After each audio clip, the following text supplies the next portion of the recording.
here we are, a couple years later, and work gets in the way, tracking down the wire harness, things like that. I don't live where this car is, so it's driving there, spending an hour and a half working on it at a time, coming back home, trying to find free days to get out there and do this while also kind of compiling all the parts. So here's part 2.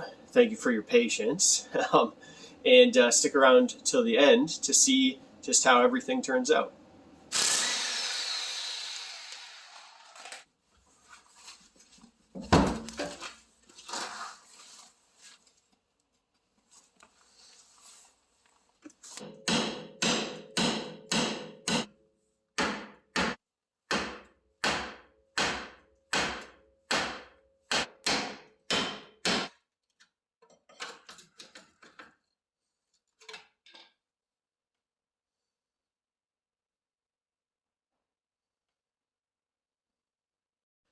So now that 9,000 years later, we got the e-brake shoes out. Rotor finally came off. I'm surprised that didn't crack in half because I beat the heck out of that thing. And then 20 pounds of rust came out of it. So we got some deletion, some weight reduction on the backing plates. So, maybe we'll get to that one day. But good news, the rear diff isn't messed up inside. It was the shoes all along. So it would rotate a little bit, lock, rotate a little bit, lock. It was doing it on the other side too. So thankfully we don't have to get into the diff. So we just deleted on these. We'll just pretend like, we put them back, and then we'll be rolling. We're just gonna quickly spritz this up, make it look brand new again. Oh yeah. Oh, is that a spider? Get out of here, man. Oh, he's coming at me. I didn't even get that on camera. You have to believe me. The spider was after me. So this is what we got so far on the rear. Now, obviously this stuff is kind of boring, so I didn't film all of it, and I also struggled for a long time because every fitting was just completely rusted. So we got new rotors, we got new calipers, we have new brake hoses. I thought that was going to be the end of it. I was silly to think that, but we have 2 new brake lines off the distribution at the rear. And then we have same new setup here. At least this retainer stayed, so I was actually able to secure that one. The other one isn't secured right now, but I don't care. And then it took forever to bleed the system out here, but we got it done. We got pressure in the system now. So we have our rear brakes, brake lines. We had to kind of come up over the top of the axle. You can't really see it at this point. And then run our new line down here and splice it in kind of underneath the car where it was solid again. So been busy kind of taking care of that. Here's that line. It's just kind of sitting in there, but it's good. That's good enough for what we need it for. Well, this is going to be a very short clip because I'm just here for a couple. What is that on my face? You guys didn't tell me. Well, I guess you just did. You found out when I found out. Anyway, let's get to it. So just to show you kind of how long this car has been sitting, I pulled the cover off of where the fuel pumps sit, which is under the car, easily accessible with the fuel filter, high and low pressure pump. And there's a cover full of stuff. So again, I'm just here doing a couple things. Pulled out the front headlight so I can get to the wiring in this area that's all fried. Look at this, just disintegrated out of whatever. Oh, okay, that fell apart. Even worse than it already was. So yeah, I'm just here doing a couple small things, reattaching the drive shaft that we had to take out last time, because now we actually have tires that will rotate with the drive shaft in neutral. So we're going to take a look at that fuel pump, because we have to drain whatever fuel is in this car. We have to drain all that out, and the fuel tank is behind the seats, so gravity should take care of this one pretty easy. And just for reference on the front, that's what the front cover had underneath it. Now, correct me if I'm wrong, but wouldn't it be kind of rare to see this front cover still? Because usually they just kind of disappear when people work on their cars and they never get put back on. So it's cool to see that this is actually still here. Alright guys, I'm here at a junkyard about 2 hours away, and apparently it rained really hard here. And I brought my old crappy shoes, but not boots. Oh, that's a quality unit right there. Look at that. You could probably still camp in that right there. Look at that. Oh yeah, seat's still good. Exhaust is still there. Maybe, yeah, kitchen. Yeah, it just needs to be cleaned up. You put that one and this one together, you got a whole, oh, look at this one. Oh yeah, now you're talking. 5-star. Anyway, there's a W124 chassis somewhere along this fence, he said, and we have to strip the wire harness out of the engine bay, so let's go find that. Oh man, that's pretty sweet. Dodge Shadow, or Chrysler Shadow, I don't know. ES convertible. Man, this would have been pretty snazzy back in the day. Snazzy, I like that word today. Look at the seats, striped seats, automatic. Oh, pretty cool though. So here's the situation. I had to put that trunk lid there because this is flooded, and the hood would not come up because it was latched, so I had to get in there, unlatch it. We're a little soggy and wet, and now even more so. Someone's taken the engine out, but it looks like they saved the harness. They didn't completely hack the harness apart. They tucked it all back here, so I'm kind of unraveling it all, and I think I'll just, it's already disconnected. I think I might as well just take the whole thing. Why not? Okay, back on the wiring here. We got our new harness sitting here. Already kind of cut out some of the old stuff, and you can see that it fried it almost to this connector. Some corrosion in there. So there's some fried beans going on in there.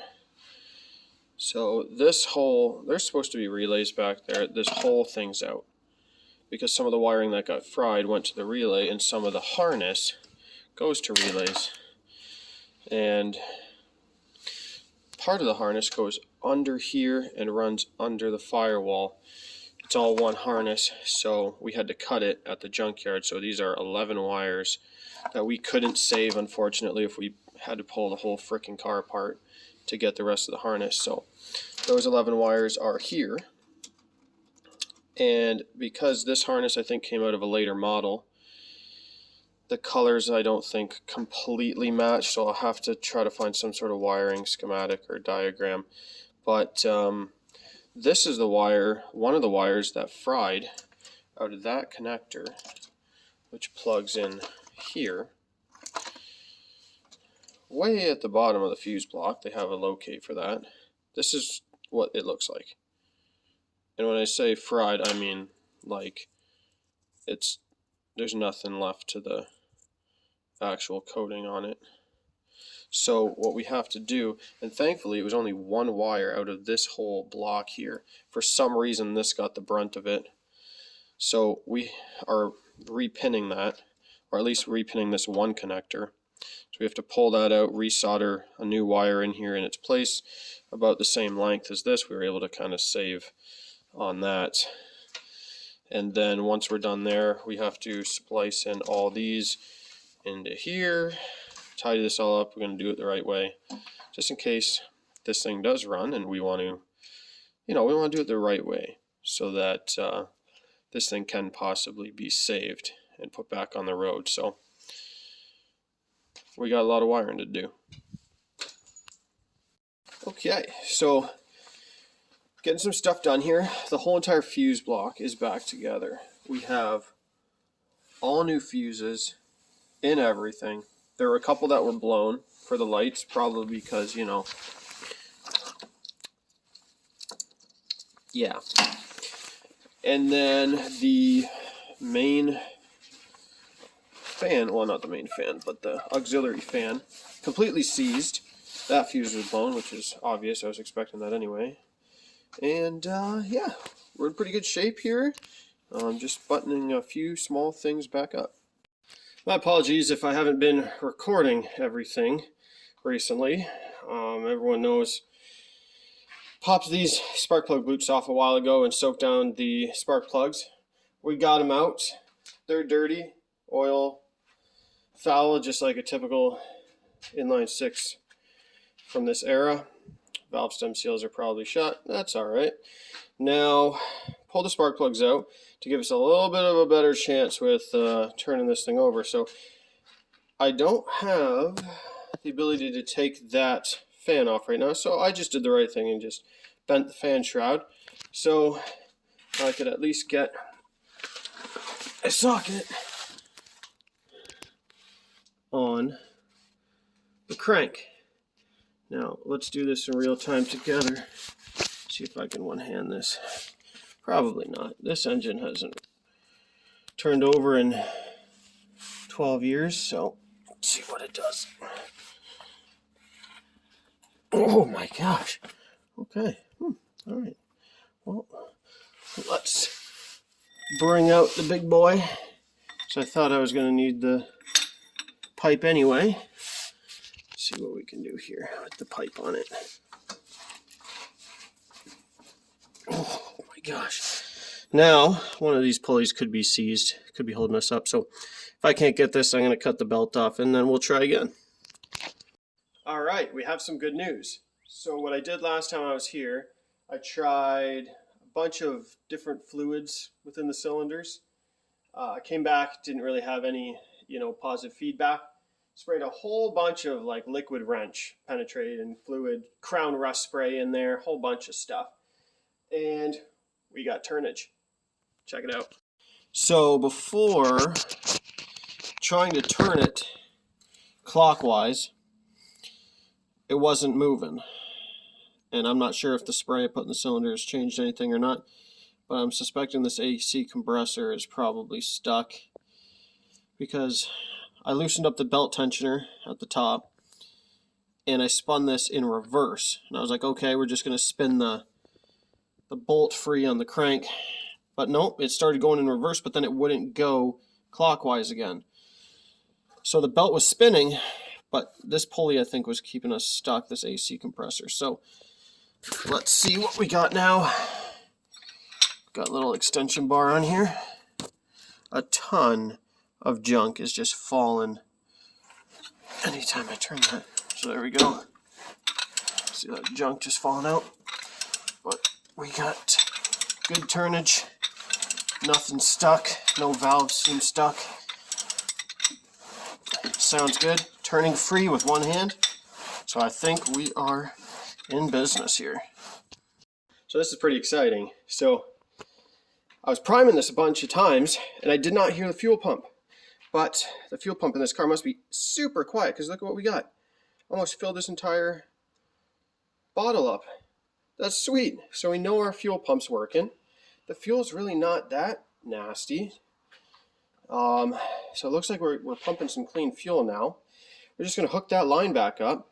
Now, because we want to give this car the best chance of starting right now, those plugs, although they don't look that old, they're oil soaked and fouled. So we got some NGK G-Powers.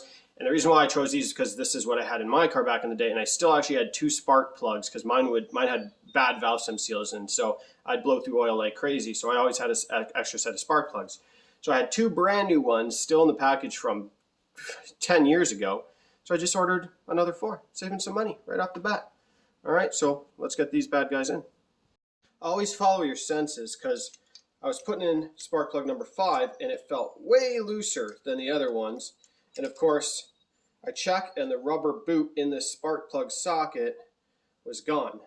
So I went back into the other cylinders and found that rubber, so good thing we did. So let's see what we got. It's not. She's still brown. Let's see.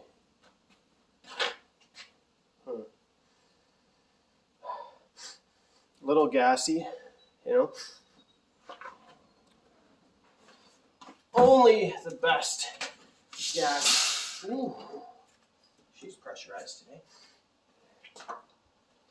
Only the best gas for the best automobile. Snazzy unit like this. We'll get the good old 87.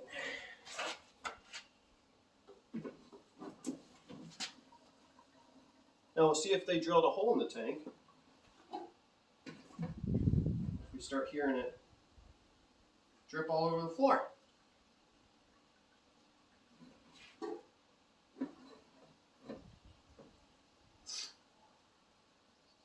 Actually, you're supposed to run 91 in these. My mistake. This is from my gas, or from my lawnmower at home, so, which I usually run 91 in, but I forgot last time I was at the gas station. But you know what? Some gas is better than no gas. All right, guys. Yeah, I'm sweating. It's absolutely disgusting up. So remember, we know nothing about this car. We really don't. But we're going to find out if the engine was the reason why this car was parked, or if it was just always electrical, always the wiring harness. We're going to find out right now if this distributor, electronic, Bosch ignition system thingy can still remember how to run after all this time. I've had the battery hooked up for a while. Hopefully it's kind of done whatever pre-learn that it needs to do, if it even has to do something like that. But let's crank it, see what she gives us.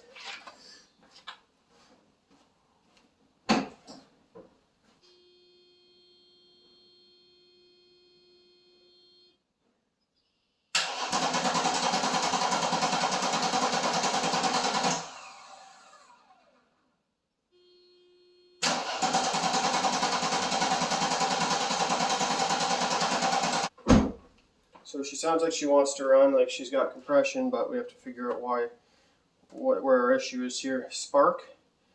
We'll have to ground out one of these spark plugs and see if we have spark. All right. All right, we'll see if you can see. No, it's far away, but maybe we can see some spark from right there.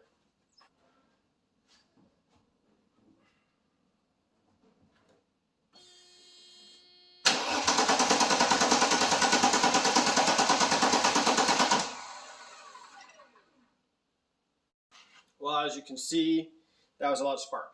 So that's not the issue here. Fuel. So I'm going to slowly crack the fuel line here. See if we have any air stuck. I kind of figured it was going to be like a Bosch fuel injection issue. I mean, like it's been sitting for 12 or 13 years. I don't know if this module contraption thing needs to be rebuilt. But let me crack some lines, see if I can get some air out.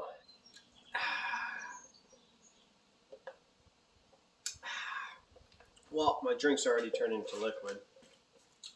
That didn't make any sense. It was like a half liquid, like a slurry ice thing. Anyway, so we have this big spoiler on this car, right? I kind of like it because it suits the era when they built this. But it's all bent, so we're going to try to take it off here, see if it will come off. You know how it goes. And I'm conveniently missing another 12 millimeter. I bet you that's what it's going to be. Yeah, it's a 12.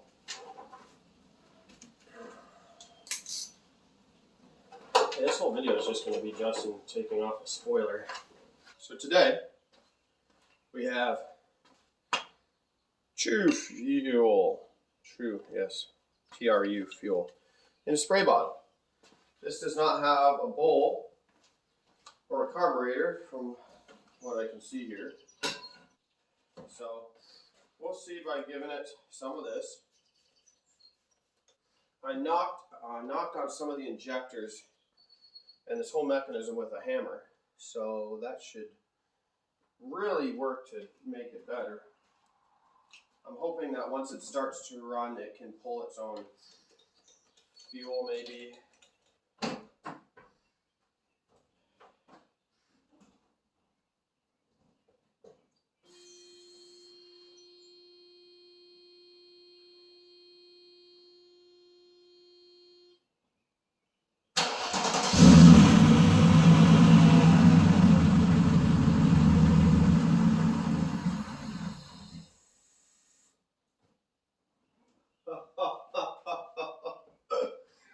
She wants to live. She wants to live. It sounded good, didn't it? I mean, it doesn't have a muffler on it, but the engine sounded good. I didn't hear any bad noises or or drivetrain noises. Okay, so we definitely have a fuel delivery issue because that thing started up right away. Wow, first time in 13 years. Wow, first crank of the key too, like nothing ever happened. I'm thinking that maybe if I keep doing that, hopefully this car maybe learns how to start pumping its own fuel again. We'll see. Oh man, that's exciting. That's definitely what I needed to feel a bit better here. Too bad there's not a bowl to fill up because otherwise I just have to stand here spraying this in there.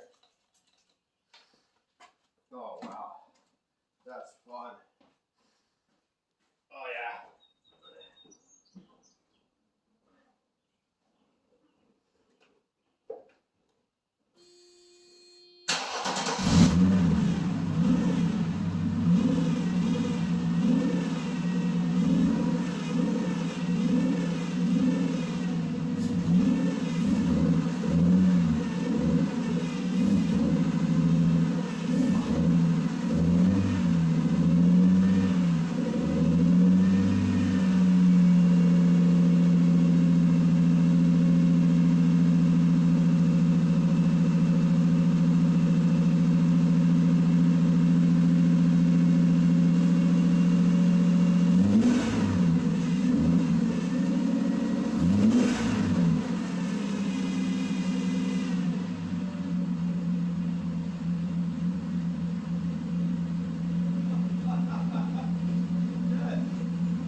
On its own fuel.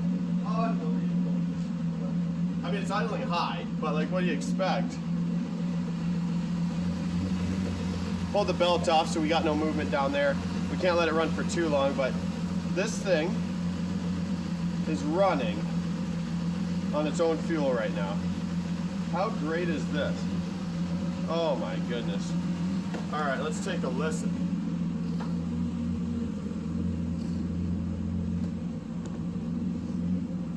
Oh, it stinks. Oh, she stinks. At least the cat's not plugged up.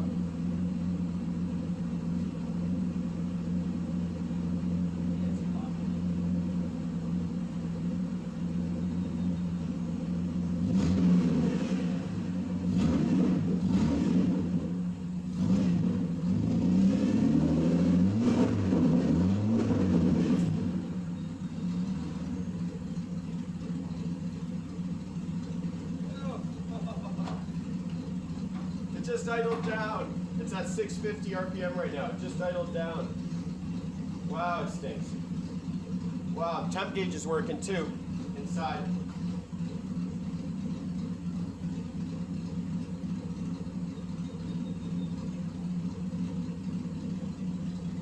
It's got all the oil pressures and also all the lights on in the dash. It's got anti-lock light. It's got SRS airbag light on. Wow, this is amazing. Yeah, it smells kind of like how mine smell. Oh, but she's running. Oh my gosh, we got to see if this goes into gear. I know we're dragging calipers, but we got to see if this goes into gear. This means we got to do rear brakes on this so we can take this thing for a drive.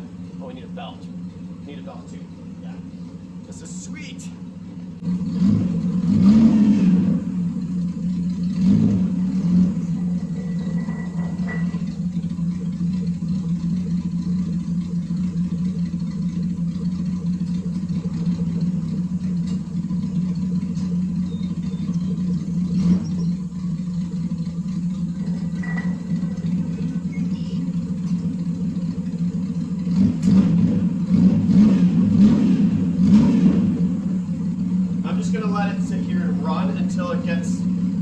little, you know, in good operating temperatures, that'll shut it down. Let that oil heat up. Wow. Oh, did we pop the brake line? I don't know. No. We popped the brake line. No. We got a new to us Ford Motor Company battery for Mercedes, so that's approved. And then we were able to get one bolt out of the fan clutch fan. These two are stripped even though they were soaked in penetrating oil. So we'll have to extract those, get some new hardware. And we have this new guy in the box ready to go. So that at least during our test drive, we can attempt to stay cool.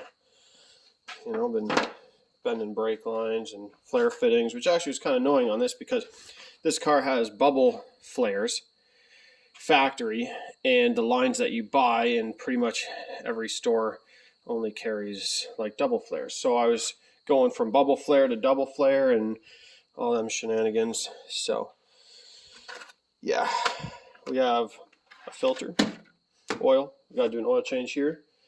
Probably gonna let this thing back down, let it run for a bit, get that oil hot, drain it out, do an oil change here. Tomorrow we will be going and getting new hardware, getting that back in.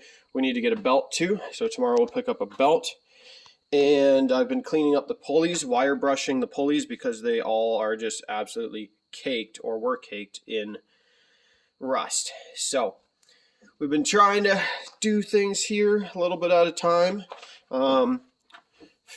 Got this new, that was a pain in the butt to get in all the way under there. Got a new vacuum line in here. So like little small tiny things we've been just kind of picking away at off camera. Here we have some wiring to trace down here, fix that up. But right now, going to get this back down and do an oil change. So what we have here is something that should, at this point, run, drive, and move, and hopefully stop. Now, we didn't figure out the wiring for the headlights yet because someone messed around with that. This one here is working, but they're all scabbed together. That one here, I pulled their scabbing apart, so we only got a corner light. That's all right. We don't need that right now. We are filthy, so we're going to pull this out and we're going to attempt to wash it. Now we just have to watch this thing move and leave this shop for the first time in 2 years, and the first time that this running and driving under its own power in 13 years. So let's get after it.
I think we have a little bit of a drive shaft carrier bearing issue here.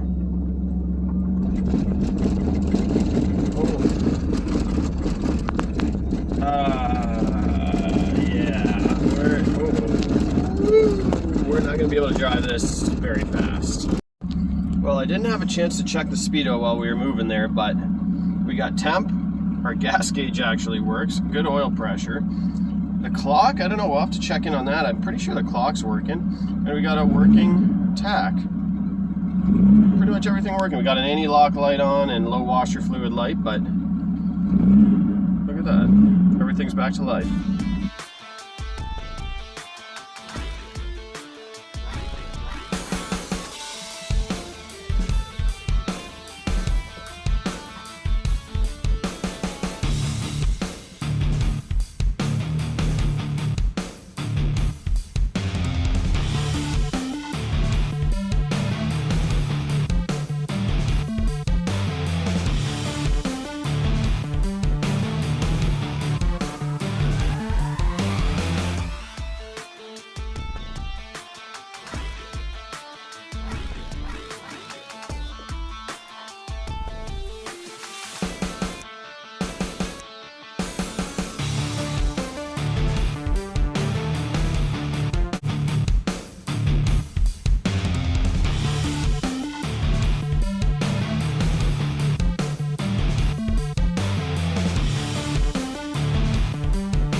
Well, look at what we got.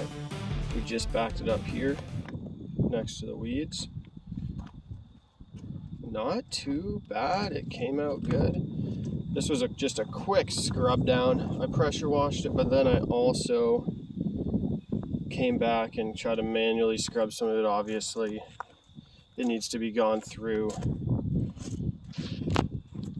much more detail than I did.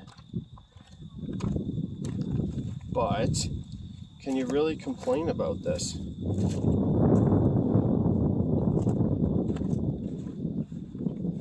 Once you get into that paint, you can already see my reflection in there. That is going to come out very, very nice. So a long way from what we originally started here with.